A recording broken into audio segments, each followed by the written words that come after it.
ഇനി നമ്മൾ page number 158 ഒരു ടെക്സ്റ്റ് ബുക്ക് ആക്ടിവിറ്റി കൂടെ കൊടുത്തിട്ടുണ്ട്. ചുവടെയുള്ള ചിത്രത്തിൽ 1 സെൻറ്റിമീറ്റർ ഇടവിട്ട് വിലങ്ങിനെയും കുത്തനെയും ഇട്ട കുത്തുകൾ ചിലത് യോജിപ്പിച്ച് സമചതുരങ്ങൾ വരച്ചിരിക്കുന്നു. ഇങ്ങനെ ഹൊറിസോണ്ടലായിട്ടും വെർട്ടിക്കലായിട്ടും കുറേ ഡോട്ട്സ് ഇട്ടിട്ടുണ്ട്. അതിൽ ഇടവിട്ടത് മാത്രം യോജിപ്പിച്ചുകൊണ്ട് എന്ത് ചെയ്തു, ഓരോരോ സമചതുരങ്ങൾ അല്ലെങ്കിൽ സ്ക്വയേഴ്സ് നിർമ്മിച്ചിട്ടുണ്ട് എങ്കിൽ ആ സ്ക്വയേഴ്സിൻ്റെ ഏരിയ എന്താണെന്നാണ് ചോദ്യം. അപ്പോൾ നമ്മൾ തൊട്ട് മുന്നേ പറഞ്ഞ ഒരു കോൺസെപ്റ്റ് ടീച്ചർ പറയാം.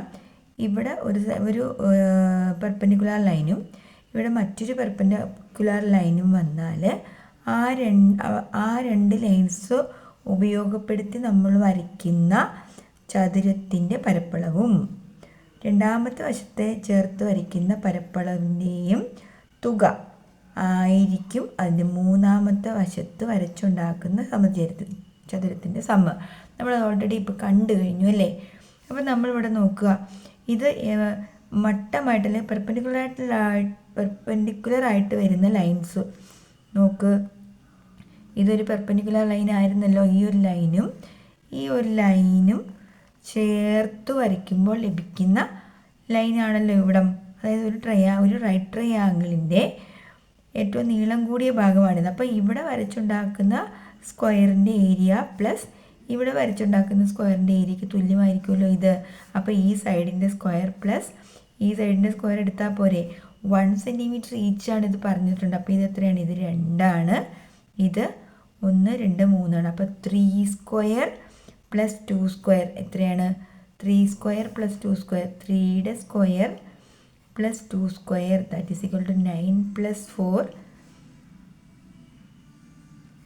13 വരും കേട്ടോ. അപ്പോൾ ഇത് എത്രയാണ്? ഈ ഒരു സ്ക്വയറിൻ്റെ ഏരിയ എന്ന് പറയുന്നത് 13 സെൻറ്റിമീറ്റർ സ്ക്വയറാണ് കേട്ടോ. മനസ്സിലായോ?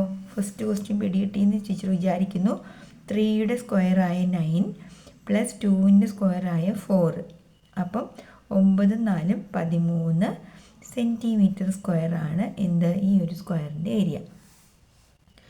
രണ്ടാമത്തെ ക്വസ്റ്റ്യൻ നോക്കിക്കോ. ഇവിടെ റൈറ്റ് ട്രയാങ്കിൾ നമ്മൾ കൺസ്ട്രക്റ്റ് ചെയ്യുന്നു. ഇവിടെ 1 സെൻറ്റിമീറ്റർ, ഇവിടെ 1 സെൻറ്റിമീറ്റർ. അപ്പോൾ 1 സ്ക്വയർ പ്ലസ് 1 സ്ക്വയർ എന്ത് വരും? 1 square plus 1 square that is equal to 2 വരും. ഈ ഏരിയ എന്താണ്? 2 സെൻറ്റിമീറ്റർ സ്ക്വയറാണ്. മനസ്സിലായി എന്ന് വിചാരിക്കുന്നു. നമുക്ക് എന്താ അടുത്തതും കൂടെ ഒന്ന് നോക്കാം. ബ്ലൂ കളറിലുള്ളത് നോക്കാം. ഇവിടെ റൈറ്റ് ട്രയാങ്കിൾ എപ്പോഴും എങ്ങനെയാണ് നമുക്ക് നിർമ്മിച്ചെടുക്കാൻ പറ്റുന്നത് എന്നുള്ള ആദ്യം ചിന്തിക്കണം കേട്ടോ. എവിടെ എടുത്താലും കുഴപ്പമില്ല, എവിടെ നിന്ന് എടുത്താലും ഇത് കറക്റ്റ് ആയിരിക്കും. അപ്പോൾ ഇത് ഹൈറ്റാക്കി എടുക്കാം. നോക്ക്, ഇത് കുത്തനെ ഉള്ള ഉയരവും ഇത് ബേസ് ലെങ്ത്തും. അപ്പോൾ ഇത് റൈറ്റ് ട്രയാങ്കിൾ ആയല്ലോ. അപ്പോൾ ഈ ലെങ്ത്ത് എന്ന് പറയുന്നത് 1 സെൻറ്റിമീറ്റർ ആണ്. ഇത് 1, 2 ഈ ഓരോ കുത്തും ഓരോ സെൻറ്റിമീറ്റർ ആണെന്ന് കൺസിഡർ ചെയ്തോളാം കേട്ടോ. That is equal to 2 cm.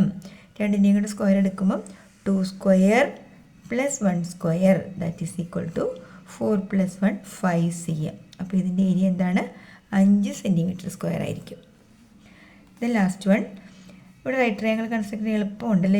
ഇതിൽ കൂടെ വരച്ചാൽ മതി. പെട്ടെന്ന് നിങ്ങൾക്ക് അതൊക്കെ പരീക്ഷയ്ക്ക് പെട്ടെന്ന് തലയിൽ ഉദിച്ചോണം കേട്ടോ. എത്ര ലെങ്ത് ഉണ്ട്? 1, 2, 3, 4. ഇത് 4 cm. ഇത് 1, 2 2 cm. അപ്പോൾ ഇതിൻ്റെ area 4 square plus 2 square 16. 4 square എന്ന് വെച്ചാൽ 16 പ്ലസ് 2ൻ്റെ സ്ക്വയർ 4 16 4 20 cm സ്ക്വയർ ആയിരിക്കും ഈ ഒരു ഗ്രീൻ കളർ സ്ക്വയറിൻ്റെ ഏരിയ. മനസ്സിലായി എന്ന് വിചാരിക്കുന്നു. ഓക്കെ.